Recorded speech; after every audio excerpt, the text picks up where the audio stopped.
If you were anything like me or just thinking, holy hell, Mike's on time. Hey, you got a home here. Welcome to the Go Show, celebrating all things outdoors in this beautiful outdoor playground of a state, nation, and world that we live in. Thanks for hanging out. I know our schedule has been absolutely wonky lately. It just has been. It's been all over the place, and my apologies for that. Usually I want to do 2 days on, 1 day off, 2 days on, and get that break where I can do a bunch of social media stuff and all that. But Monday started with a migraine. So we're doing a Tuesday, Wednesday instead of Monday, Tuesday. So there you go. So if you're surprised, you just saw that that little thing come across your social media saying, "Hey, that Go Show guy, he's doing his thing. Go check him out. Welcome." I'm happy. I'm happy to have you here. So great to have you with us. And there is a really cool thing that I'm doing right now. And you might have seen in the video. What is 820 Day? 820 Day is something that we created.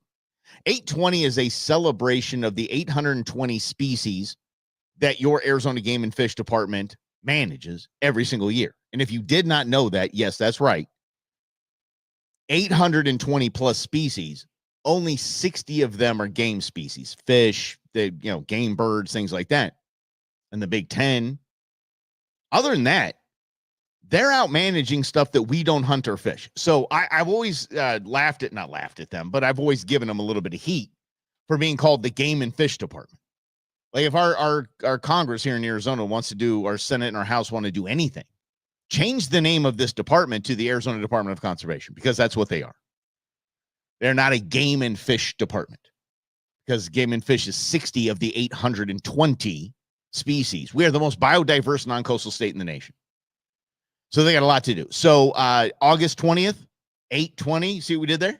Wink, wink. All right. There's going to be some cool places around the valley you can stop by and maybe check things out, portion of the proceeds, or even if you stop by and like test drive a truck, whatever it is, they will donate stuff to Wildlife for Tomorrow, which is direct supporting 501c3 fundraising arm of your Arizona Game and Fish Department. There we go. In that. And the reason why I'm bringing that up, we haven't even made the announcement yet. I guess I just made the announcement to my peeps. But in that, I have been preparing about 20 social media posts that highlight animals that you probably didn't even know that we had here in Arizona. And it's been fantastic. I've learned some really, really cool things. And because, I put in to do a little fun facts and this and that, like the Gila monster. I had no idea how venomous a Gila monster was. And I had no idea that it was one of the most deadliest animals we have in the Southwestern United States.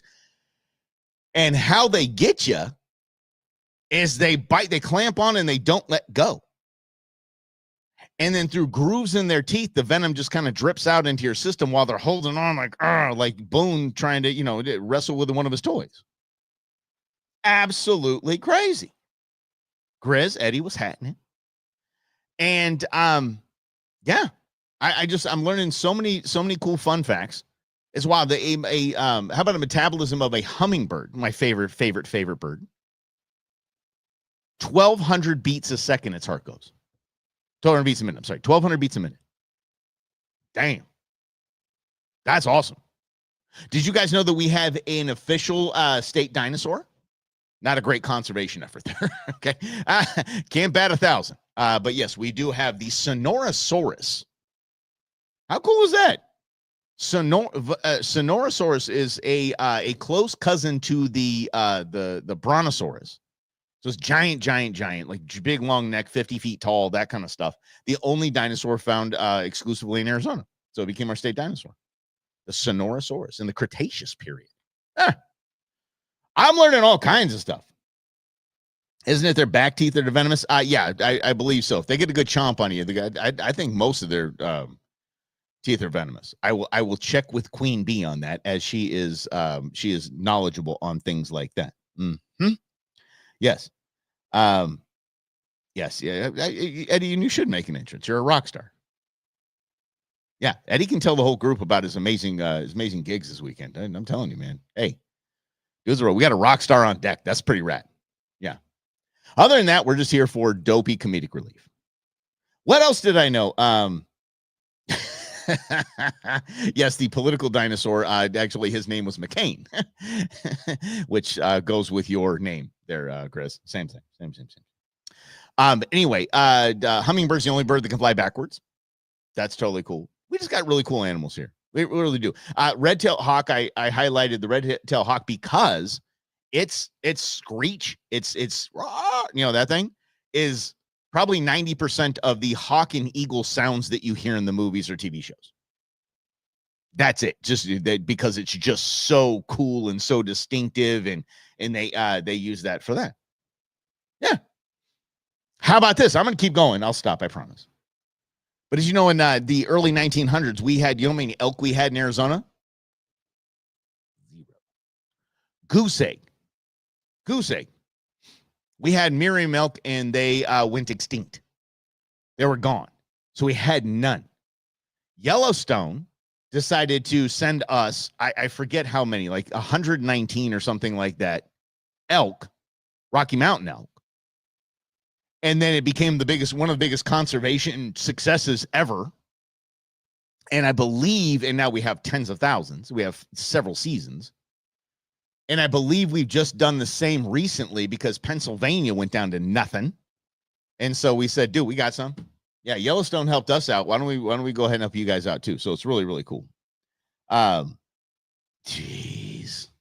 There's always a damn Celtics fan that has to show up. Always a Celtics fan that has to show up, and this is Larry Bird flying backwards on the jump shot. Okay, hold on. Larry Bird and flying?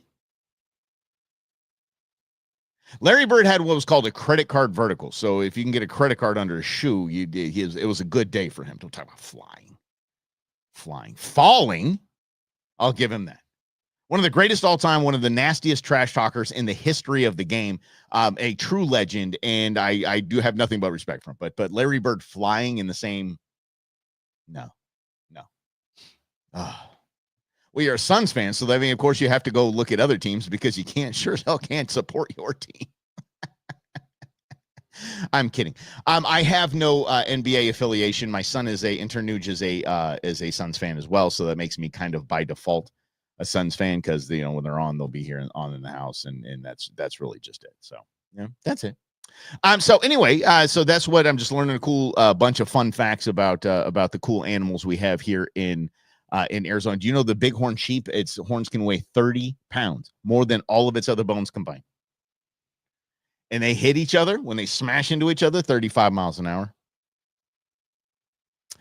The pronghorn that is here, the Southwest pronghorn is the second fastest land animal in the world.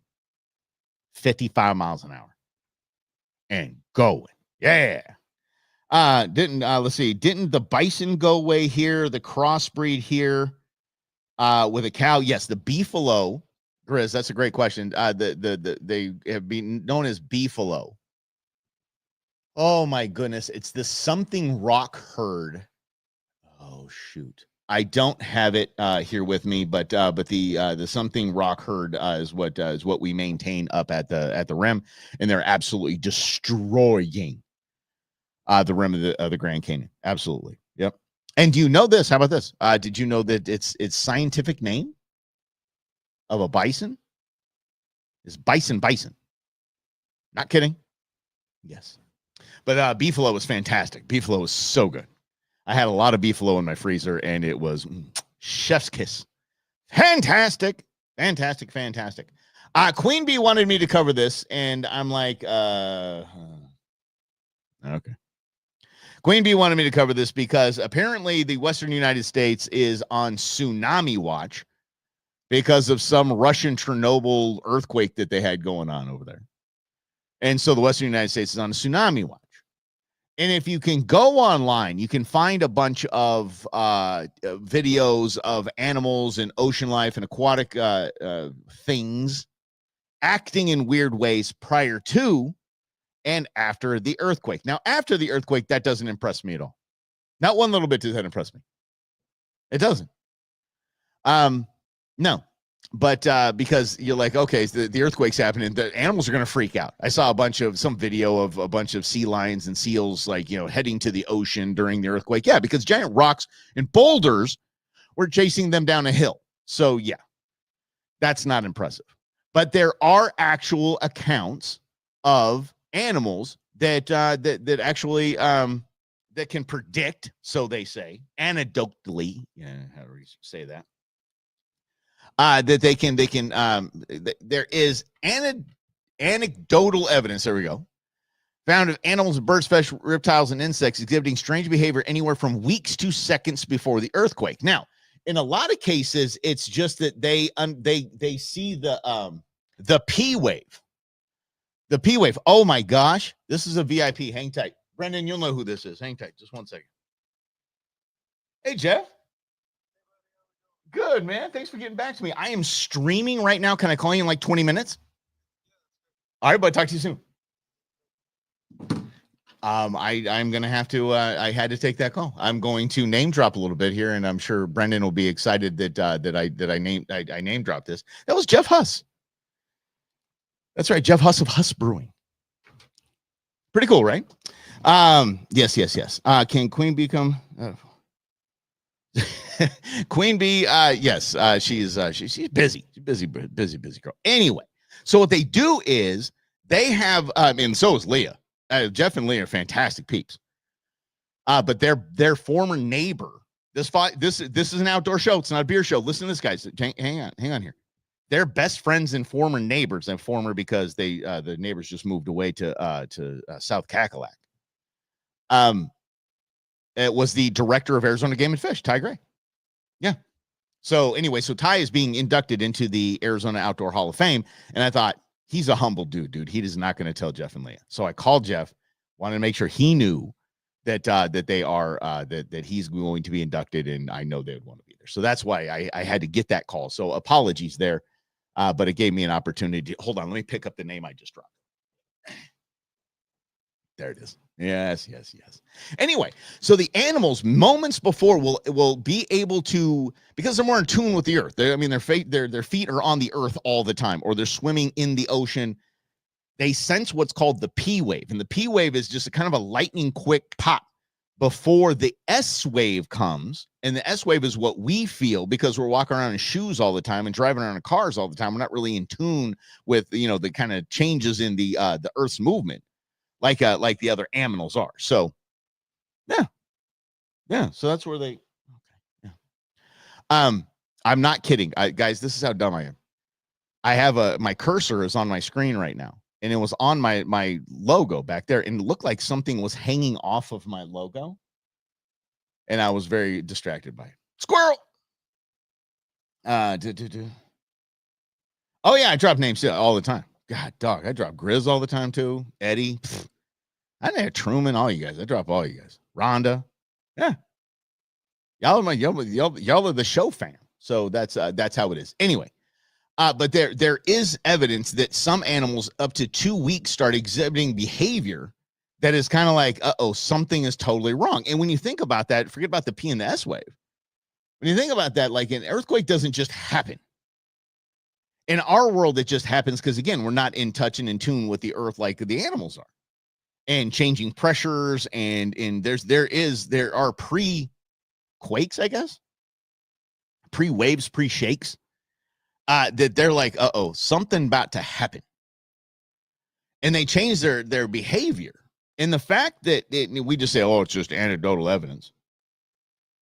Why aren't we studying that? And why isn't the U.S. Geological Service? Why don't they already have a grip on this? Like, okay, things start to shake before they really start to shake. Why the hell aren't we warned? We're warned about a tsunami after the fact. That's it. One study found that cows become less active before earthquakes, practically freezing in their steps. Won't move. Oh, that's rad. Elephants, those are cool. I don't know if you guys have seen elephants. They will seriously rally around the kids and all that stuff. So the early warning system says, while animals' ability to detect earthquakes is still under investigation, because we're just going to get around to that. We know the flow rate of ketchup, but we don't know this stuff. It's still under investigation. Some scientists suggest that their behavior patterns could potentially be used to develop early warning systems. You think? God, government is stupid. God, government gonna government, man. That's all there is to it. Oh, dogs know when it's happening? Oh, hell yeah. Quake attached like that. Speaking of stupid government, how about this? Because again, this is an outdoor show, and earlier we are talking about the cool animals that we have here in the state of Arizona. The official Arizona state bird is the cactus wren. Did you guys know that? Little bird, football-shaped nest in cholla and sorrel cactus. Yes. Seattle, my dog jumped up, freaked out. I yelled earthquake and the house shook. Oh, dude, yeah. Especially on the West Coast, man. I was in the Northridge quake. Yeah. Yeah, that was freaky. My dad, I'm not kidding. My father, I was living with at the time, I was going to Long Beach State. My father was banging on my bedroom door to wake me up. I'm like, bro, it's unlocked. And the hell, dude? Like, you're going to knock? I mean, it's courteous. You know what I mean? Maybe he thought that bedroom was a rocket. You know what I'm saying? No, I had no game. So anyway, that was absolutely freaky as well. But we did not have any animals in the house because God forbid any animal would get on his white Berber carpet, for the love of God. I wonder why my father and I didn't get along. Anyway, but yeah, speaking of government being stupid, so we got the state bird was cactus wren. That's totally cool. Cactus wren is awesome. There is a state butterfly as well, which is the two-tailed something swallow. And let's see what else do we got here. The diamondback rattlesnake is not the official reptile of Arizona. It is I believe the horn rattler. Yeah. Never felt a legit quake, but I have been in a mild one, no visually shaking. Yeah. It's scary, dude. I'm telling you, guys, earthquakes are the scariest damn thing because you're just helpless. There's just nothing you can do. Earthquake, a tornado you can run from. Hurricane, you can get in the car, get the hell out of there. Earthquake, you're just there. It's there. It's on you. You have no idea. And you can't stop it. It's a freaky thing. I was going down. There's stairs going from my room down to the bottom of the house, and there was this chandelier hanging, and that thing was just going boom, boom. It's beating itself on it was doing 180 swings. Whoo! And the crazy thing is there's this big bend on the 405 freeway in Southern California. It's just around Carson. It's just really nice, like just happy little, curve like this. So I was on that the next day, and all of the cars started just going like this. There was an aftershock, and all of the cars just started bouncing essentially to the number one lane. Freaky as hell, man. All of the cars. Whew. Man, yeah. Yeah. So anyway, but yeah, the Arizona, we don't have those. We felt a couple of them. I believe I felt one. I think it was on Easter one year. I know you guys will come with me on that. But anyway, going back to the stupidity of government. Did you know we have an official state? The Sonorosaurus is the official state dinosaur. Did you know we have an official state firearm? Can anyone tell me what the official state firearm is of the state of Arizona? And don't just say the name. Tell me why it is the most stupid decision that I have heard in that kind of category from our state government. I'll give you a second.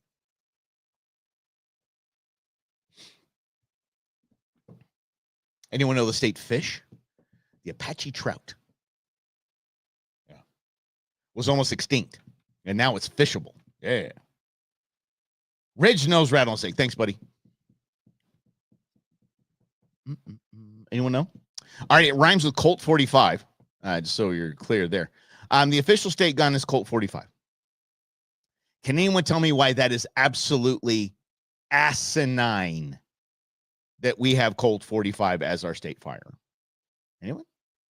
Because I kind of got the tombstone vibe, because they're stupid. Politicians are morons. And they think like that. Oh, everybody had a Colt 45. Oh, everybody had a Colt there back in Tombstone. Yes, you better stay gun. All right. Forget about one of the largest gun manufacturers in the world is right here in Arizona in Ruger. Ruger is made here in Arizona. And Colt is our state gun. Dumbasses. I was so ticked off. I got a Ruger Deuce right there in my bag. That's like Matthews is our official hunting bow of Arizona. No, PSEs made in Tucson. I hate these people. It's why Ion is on a break right now, because I am literally at my limit with politicians. I am at my limit with just what evil, whats they are. Absolutely Absolutely crazy. Anyway, what's next? God, we're all over the place here today. All right. Let's talk about it. It's making national news now because there's several podcasts picking it up. And I saw one that was a solid headline: sued, sabotaged, and threatened. Meet the Cowboys caught in the middle of the West wild horse problem. If you remember, we had John Colazar on the program a while back talking about our problem with our feral horse problem and how big of a deal it is. You're like, what, man? Come on. I've been to the Salt River. I saw those all pretty. They're hanging out. They're just, walking around the water, drinking. Everything's good. Feral horses. Woohoo. I've been to Lake Pleasant. I say, hey, haw. That's my donkey. I've seen that a bunch of donkeys out there. It's great. Oh, it's wonderful. It's wonderful. It's great. Donkeys, we have a grip on. Donkeys, all right. Donkeys aren't doing that bad. They're not causing that much of riffraff and trouble, except causing a bunch of traffic accidents. Well, the drunk boaters that are coming along Lake Pleasant Parkway and the donkeys those are causing. Michael, we'll get to that. I really do want to get to that because you guys, this is it, and it's nothing to really laugh at because it is really jacking up our state's ecosystems. And there's a documentary coming out. John Colazar is going to be in that. I'll play the documentary here on the program, but there's a documentary coming out about it, or maybe it's a news program. There's film crews involved and things like that, interviews. Arizona is ground zero when it comes to feral horses and the problems that you get when you have federal protection of these horses, because you can't, like Michael said, horse barbecue, should be able to. Heard it's a fantastic meat. Terrible to say, I know. I love horses. God, I love horses. But I don't love horses that sit around. We haul over 2 million gallons of water up north during the summer every single year. And we have these big water tanks. We call them drinkers, right? And it's for all the animals everywhere around. Everyone gets to have little Futterblag gets to come on there and have little mice get to go out there. Big elk get to have it. It's there. Until the horses get there. And the stud guards the tank until his crew has drank it dry. And then they leave. And those horses are not supposed to be there. When the survey came out that there were, this is something like, there's only 200 and something or 1,300 head of feral horses in Arizona. You know what they didn't count? Native land, which are thousands. If you go on the Beeline Highway and you see all the horses coming out over the hill and you're like, oh, look at the horses. No, they're coming back from being fed. Those aren't feral, they're pets. And it is jacking up our ecosystem. It is driving wildlife out because they're just like lawnmowers. They just kill all the habitat in their path, and they just keep on keeping on. And because people wanted to, all the ladies that wanted My Little Ponies when they were little, and now there's some sacred animal like a cow in India to these women. You can't kill a horse. Well, yeah. So they wanted to keep them around because there's no more grass for those horses to eat. So they feed them once a day on the other side of the hill. It's unbelievable. And the people that are hired, the little cowboys, cowgirls that are hired to wrangle up these horses and basically pin them up. And so horse trailers can come along and move them to their adoptive horsey ranch or whatever in different states. Because I think that's a very acceptable solution, right? But they're getting sued. They're contractors. They have a contract with the government. They have a contract with the U.S. Forest Service to remove unauthorized free-ranging horses from the Apache Sitgraves National Forest in Arizona. And she said one of these cowgirls said it's not a John Wayne movie. She says it's more like a grind and an extremely controversial one. She said in the last 4 years, her and her cowboys have worked the national forest lands. They've been sabotaged, sued, threatened, and villainized by a passionate and powerful group of horse advocates run by one lady who is almost single-handedly destroying Arizona's natural habitats. Oh, Start arming the wild horses. I'll say this. There are several ideas, but I mean, the funding is terrible. I would like to be a part of one of the ideas, and one of the ideas is birth control. And I'm not kidding. Darts. You just go around to these herds of horses, and you're just like, pop, pop, pop, pop. Birth control lasts a year, maybe. You got to go do it again. They did it with the donkeys, and they did pretty good with it. I'd love to be a part of that thing. Oh, yeah. Hell yeah. So there is another thing. The Native American tribes do whatever the hell they want to do with the horses on their land. They can do whatever they want. Federal government, be damned, dude. Your little law that we can't kill horses and donkeys does not matter to us. So what they do, this is funny, guys. Check this out, because there's no way the government would allow it to be called horse. What they do is they wrangle up some horses, they sell them to Canada.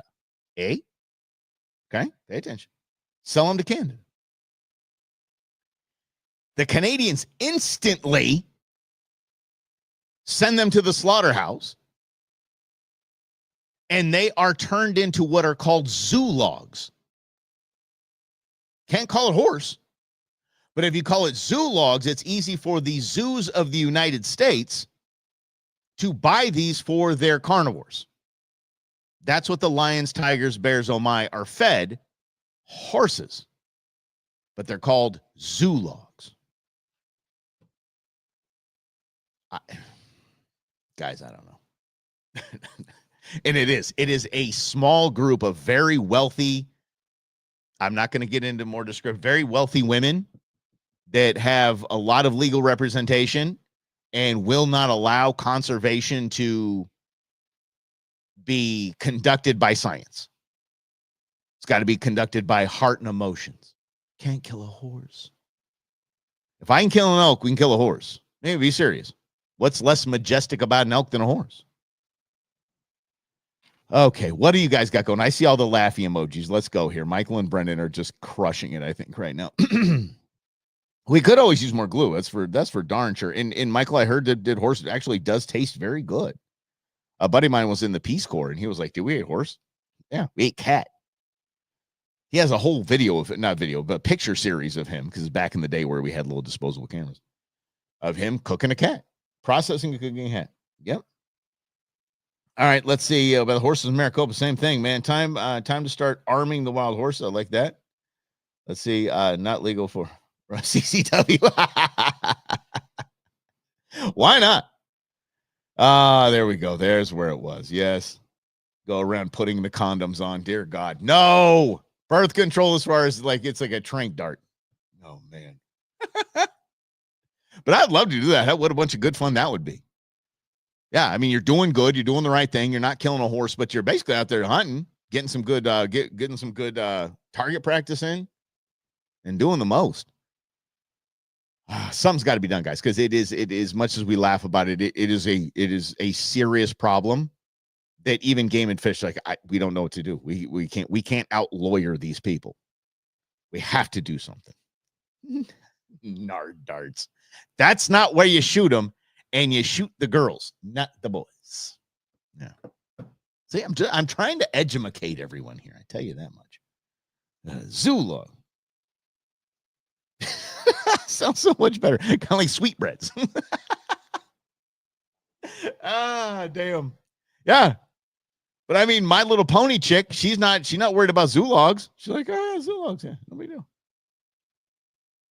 Just don't touch my horses that I'm feeding every day. Oh, but there is a lot of legal wrangling going on, and hopefully we can wrangle up a bunch of these horses and get them the hell up out of here, because I mean, we have animals that are literally just moving out of the state because there's no water, because these horses are drinking all of the water that we provide for them. And they're grazing, they're overgrazing. It's absolutely absurd. As much as I love horses, it's time to talk like grown-ups. It really, really is. But it was kind of funny that they put the donkey in there. So yeah, mules are protected just like horses. Same legislation. Yeah. Damn government, I swear. First of all, I mean, the Colt as the state gun, you guys are idiots. And now this. Oh, got to protect the horses. Got to get those voters. Other one's personalities. Oh yeah, for sure. For sure. And yes, Michael, it is quite literally an invasive species. It is they are feral, they're invasive, and they just keep on breeding. And why not? They got all the land that can run off any animal there is. There's no elk that's going to stand up to them, and all horses will run anything off. They're powerful, they're fast, they're amazing, they're beautiful, but they are crushing, absolutely crushing. It's just like the bison up at the rim. Next time we got to handle it. We got to talk like grown-ups, or they're gonna destroy the Grand Canyon. Yeah. Yeah, take that A. You guys are my favorite humans, I swear. All right. I am on cookie duty. So there is a Wildlife for Tomorrow Mesquite Wildlife Oasis meeting going on right now. And apparently I am due to bring cookies there at 1. So that's how I got to go do that there. We should bring in anacondas, take care of the wild horses. My anaconda don't want none unless you got buns, huh? Whitest dance ever. Oh, geez, you guys are killing me. Okay, love you guys like crazy. You're the best ever. And thank you so much for tuning in today. We will be back on Friday because I got a social day tomorrow. So we'll be back on Friday, and we'll be FAFO Friday and like crazy. Maybe we'll do horses. Maybe do a FAFO horse edition just for funsies. And no casserole, Grizz. Shut up. All right, you guys are the best. This is the Go Show. Celebrating all things outdoors in this beautiful outdoor playground of the state, nation, and world that we live in. Hasta Friday, everybody.